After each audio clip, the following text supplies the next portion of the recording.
This is a quick run through of the solution that was built with pobl during the workshop over recent days. So I'm just going to run through a responsive repair end to end, as you can see on the live pobl system. So we're going to start off by adding an order. This piece would, in a final live solution, happen in open housing, but for our purposes here we can just quickly type this order in. So this is going to be a job that we just put in for the video. Put this in as a routine job. Save this. We're going to add a job code to this. We're not going to worry overly about what the codes are because we've just built the system up using demonstration data in a lot of places. So adding this code in, okay, this is a reasonably expensive repair, but we're adding the code in. We're going to book somebody out to go and undertake that repair. So we're going, because we don't have the skills mapped onto the 2,500 codes yet, if we recall, so we're going to manually assign who this is going to be. It's a Friday, it's late, so we need to go out to next week now to make that appointment. So I'm going to make that appointment next Wednesday morning. Just going to let it assign whoever. We could put the mobile or an email in here. So I'm just going to send this to my tablet as we did during the workshop, and I'm just going to book that appointment. So that booking's made, goes through to diaries, which currently sat on next Wednesday. So we've got an appointment out here that's just been booked, as we can see here, for that video test job. Okay, so if we just go over to the tablet. So on the tablet, this is the app ready for the operative. Let's go into the email. So we've got the repair appointment confirmation here. It's come through because the appointment's not today or tomorrow, and it's a straightforward first booking. We've got a manage booking option, so we can click through on this. This will take the customer into a list of all the open jobs that they've got, where they can then click on manage. And this just shows them other available slots that they could choose, and in this case they could only have, actually the only slots that exist are on Wednesday morning, Wednesday during the day. So I could move that to, or in fact this is the day that it already was, so that's the day that's free. So that's been rearranged, and on the customer's email then they'll get a rearranged confirmation come through. Well, they will shortly anyway. We'll come back and see that next time we're on the email. So back here, we may not have, because it didn't move. It stayed in the same window. So that's the reason that happened from a demonstration point of view. But the customer can rearrange their appointment, and that is all fully operational. So the customer can come in here as a planner. So you could come in as a planner, sorry, and basically say, okay, I need to arrange that. We've established already that it's actually late on the Friday, so there's no appointment slots left, but I'm going to go now. So I'm just going to manually schedule this. I haven't got the right skills for that. So the tablet that I've got here is linked to my Cloud Dialog test resource, which comes in here. So that is an available resource, so I'm going to manually allocate that for that Cloud Dialog test resource. I'm going to do that today. And I'm just going to have to say that we are going to put that in for the other day, and then I'm going to book and release that immediately. I've got a appointment rearrange reason tracking turned on, so in this scenario we're going to have to come in here and say the customer had requested it to be pulled forward. We're able to meet that, so we're going to reschedule that. If I've gone to the diary, I've got that booking here. So not there, but anyway, the booking is on the diary. Oh, sorry, it's not visible because I haven't got the Cloud Dialog test resource on there. So let's just quickly do this. Let's just quickly, if I look at that, add that resource onto the diary so that we can watch it go through demonstration here. So let's just quickly refresh that. Okay, so here's the job that we're about to do over here. Down the bottom, this white job that's been booked out to this operative. So if we now go back onto the device, here we did get the rearranged confirmation.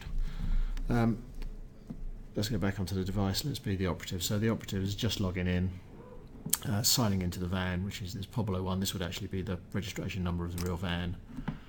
So we're logging in. They've now checked out that van, and the system is just going to check and see if there's any new visits, which there will be. There's going to be this visit here at that address. So here we are. So we're the operative. This is all exactly what we ran through in the workshop. So the operative is basically confirming these are the details, confirming en route. Last updated their timesheet 10 o'clock in the morning today, so has the timesheet from then. So this is possibly covering off a scenario where they've not had data connection for the rest of the day, but now they're just going back and confirming what they've done. So they've gone en route at that time, then they've arrived. In this case, let's just say that we were travelling for about an hour. Let's hope not, but we were travelling for an hour, so we've now arrived on the job. So we'll just quickly flip over and look at the customer again. So the customer, they'd had their rearrange as we saw, but they've now had the operative en route. So in this case, they can get. If it's going to, we haven't got any photos loaded of our operatives. If we'd loaded up the photos of our operatives here, then we'd get a photo of the operative that was on the way. So that's the next communication that the customer gets here.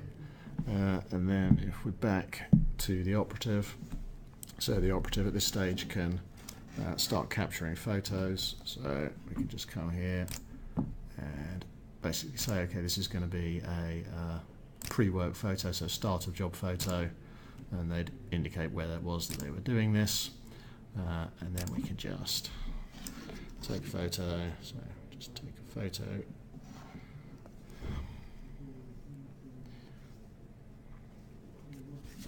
Then complete that. So basically you can just cycle this. It's really easy, just take as many photos as you want on the job.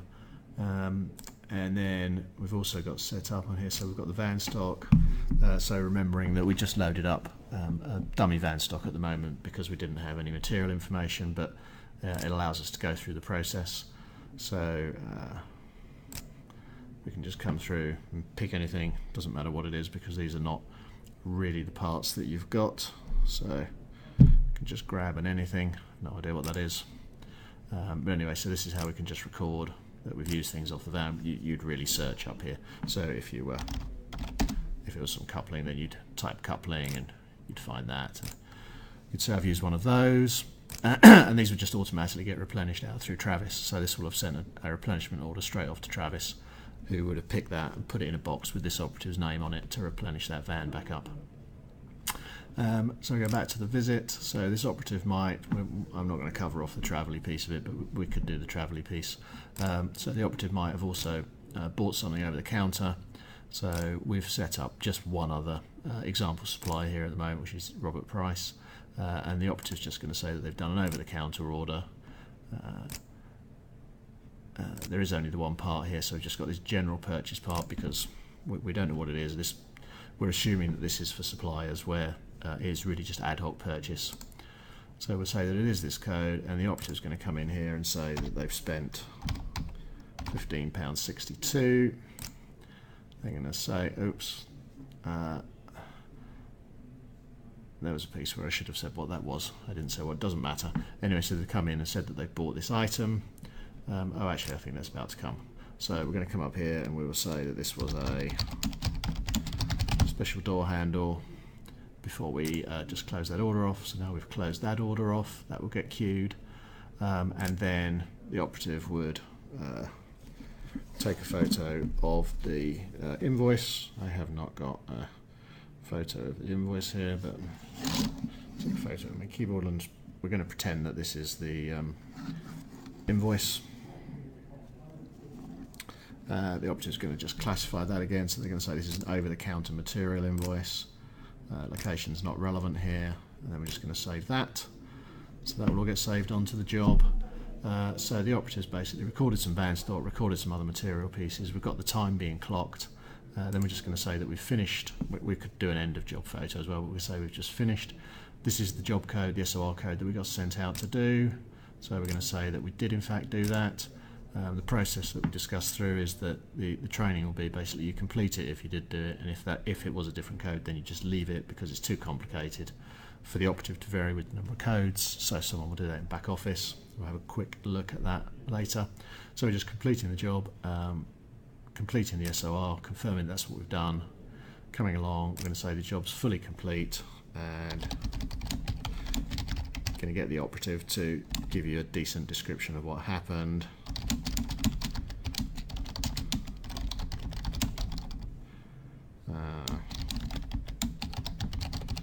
Yep, and we're going to forgive operatives small typos because that doesn't matter. Let's just say the time was, let's just leave the time. Let's say it's just taken an inordinately large amount of time to do all of this. And then we're just going to complete that visit off. So that completes that visit off on the PDA, and then we're back. If we look at the diary here, so if I refresh the diary now, the operative that we've got is over on the right here. So this job's now going to come complete. So this is a job we've done earlier. This is the travel time. This is the job we've just spent a very large amount of time on. If you remember the map pin location here, so this is saying that there's a GPS mismatch on here, which there obviously is, because the property is wherever this is where the property is supposed to be on your database, but I'm sat in our offices in Bury St Edmunds doing this at the minute, so something is clearly up. So that's why that's worked. So we'll quickly flip back and have a look at the customer. So the customer's got a how did we do rating email. Can click through on here. I haven't set a detailed question set up, but you can just come in under config in the contract and add to the questions if needed. So let's say that we're very happy with this, and we'll leave a review saying really great job. Good job, that'll do. And then we can just submit that off. So this information all ends up directly back on the job. Okay, so that was the customer.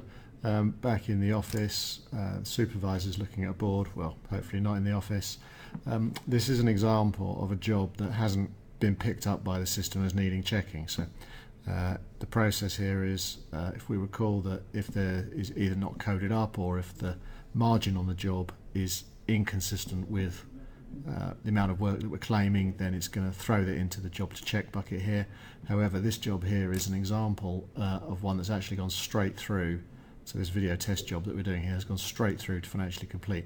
So because the margin on it is 14%, so we've got £168 of billing, £144 worth of costs, which gives us a profit of £24, margin of 14%. We've set some rules up that says if it looks like that, nobody needs to look at this. There's just not enough hours in the day.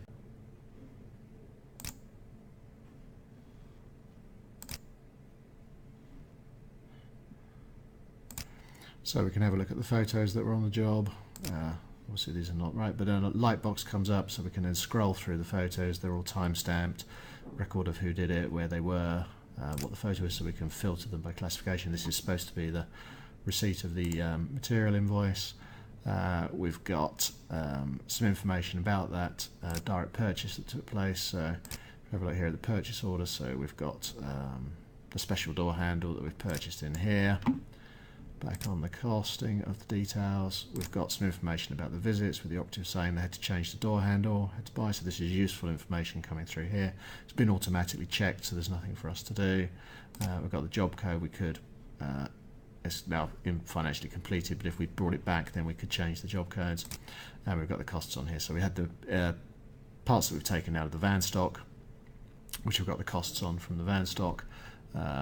We've got the direct purchase item, which was £15.62, which was the over-the-counter piece, and we've got some labour cost as well. If we subbed anything out, we'd have the contract cost down here, and if you need to make manual adjustments to get the costing accurate, then you can just put through sundry charges down here. So that's how that works. If we then look at the invoice batch, so if we then look at our invoice batches, we've got our open batch here, which is running. That's now got 2 jobs in it, so we've got 2 jobs down here. And if we come down, our video test job, sorry, there's more jobs in there. So if we look at our video test job, that's now been automatically added to that batch, which is just building and building, and then at some point we close that off. So that is the loop of the demonstration. So everything that we've just been through is all genuine live functionality that's been configured on your account, ready to go. We need to get the material pieces sorted out. There's a couple of other bits of data in here that are not real. We need to make the dashboard more personalised to your individual people, but otherwise we're not a million miles away.